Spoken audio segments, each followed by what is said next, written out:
Ассаламу алейкум туғандар, қандайсыздар? Назарыңыздарда қайрадан эле Базар Жоқ каналы.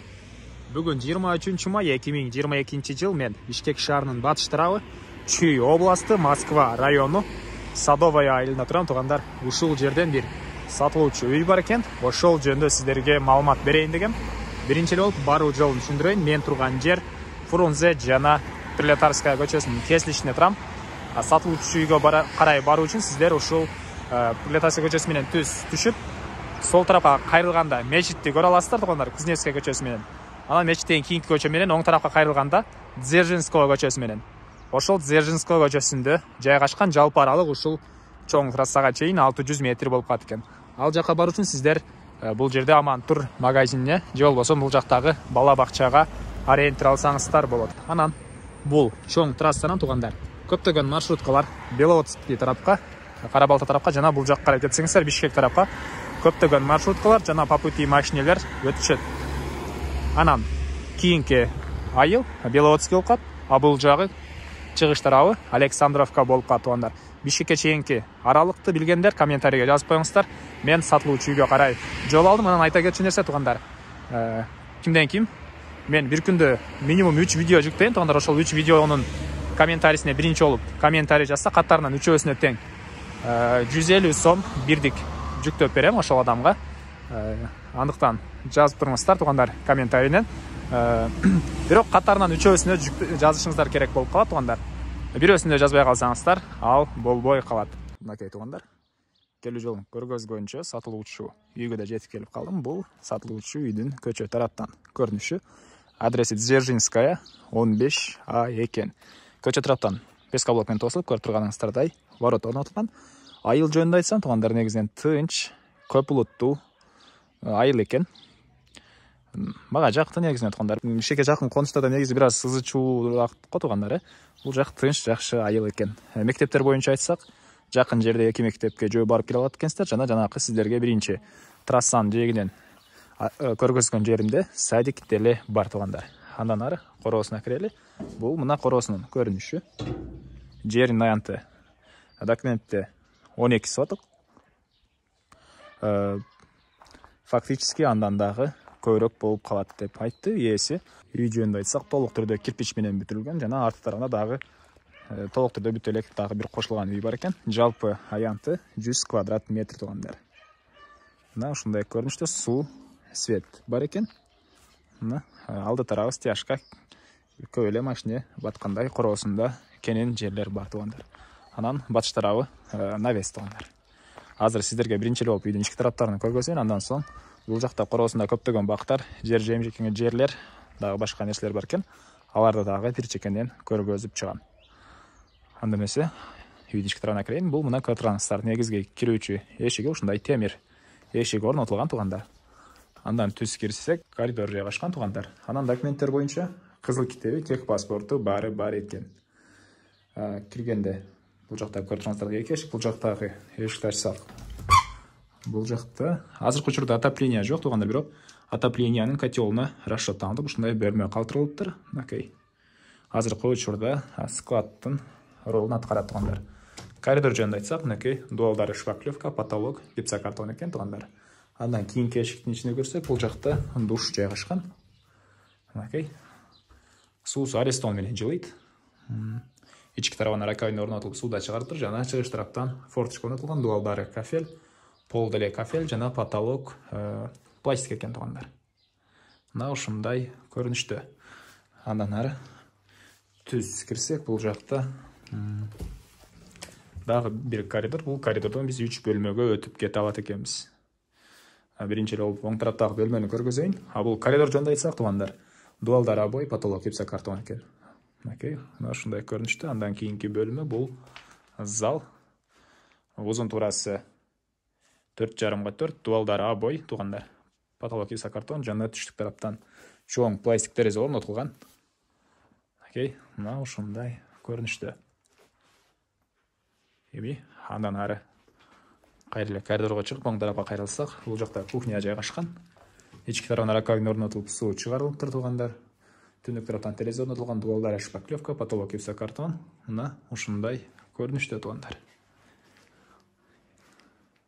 Эми анан ары кайра коридорго чыгып түз өтсөк, бул жакта дагы бир бөлмө жайгашкан. Окей. Бул жак спальня. Дуалдар обой, потолок гипсокартон. Окей. Көрүп турганыңыздардай, түштүк тараптан пластик терезе орнотулган туугандар. Эмне маалымат калды? Үйдүн ички тарабындагы бардык эле маалыматтарды бердим окшойт.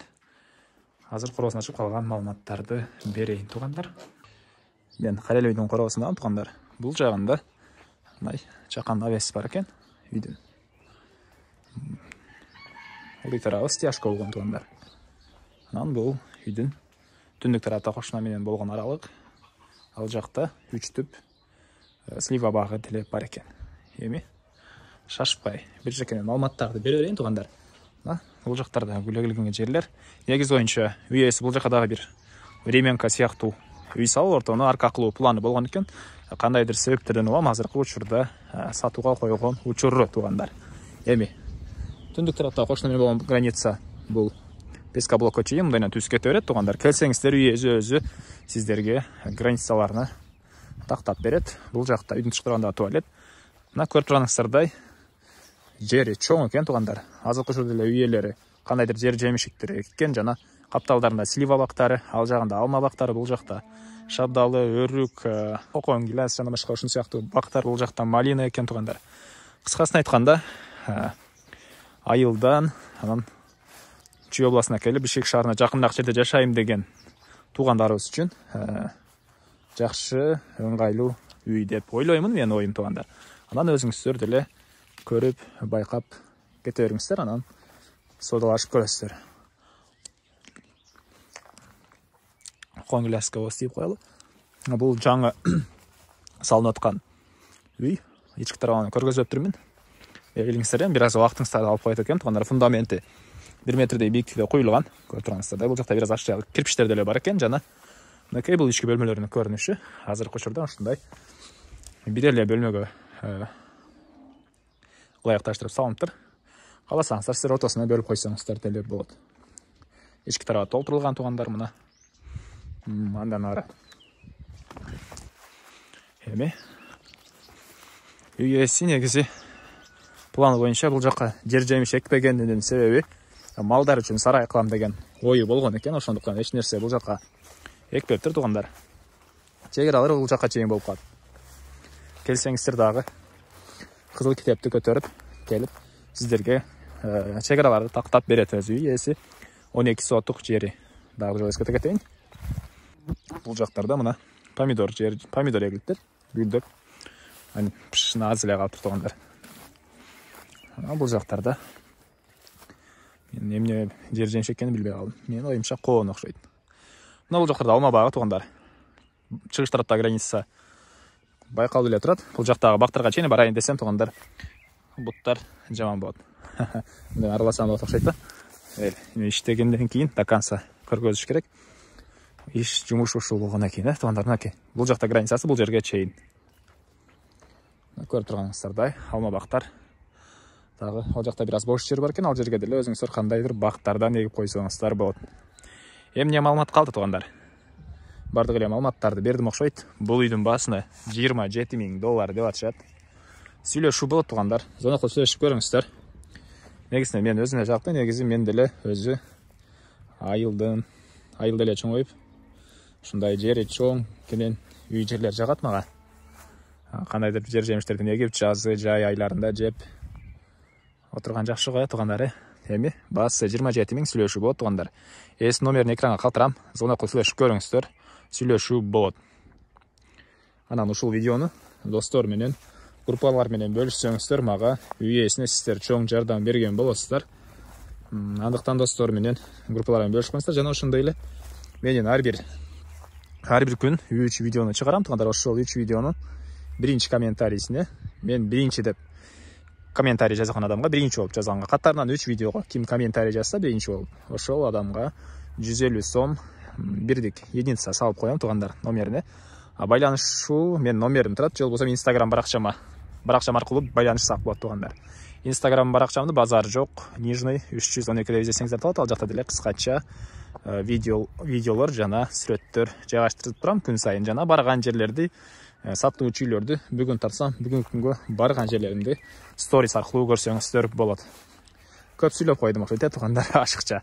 Эмнеси болсо дагы колдон келишинче маалыматтарды бердим деп ойлоп жатам туугандар. Анда эмесе мен силер менен коштошом, кийинки чыгышка чейин саламатта калыңыздар.